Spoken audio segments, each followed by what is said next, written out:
Ka'baning soyasida payg'ambar alayhisolatu vasallam yotsalar, bir sahobiy kelib, "Ya Rasululloh, nimadan shikoyat qilasiz?" dedilar. Shunda payg'ambar alayhisalom ochlikdandirlar, qarang. Rasulullohning qonlari ochagan o'sha mahal.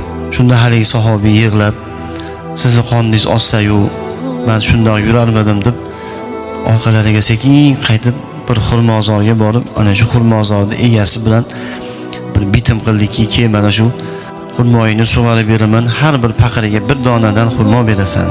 Necha paqirdir suv toshib xurmolarni sug'orib berdi, evaziga bir hovuch xurmoli bo'ldi.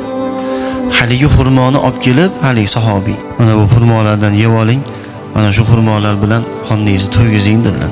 Payg'ambar alayhisalom haligi xurmolardan olib yer ekanlar, "Shu xurmolarni borib ishlab qiynalib men uchun olib keldingmi?"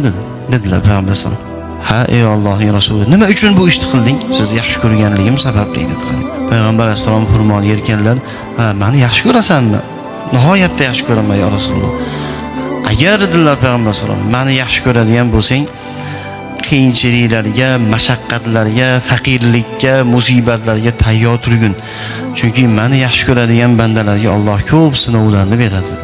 Meni yaxshi ko'rgan bandalarga Alloh shunaqangi faqirona, haqirona, oddiy sodda hayotni beradi. Boshiga musibatlar tushadi. Moli bilan sinov beradi, joni bilan sinov beradi.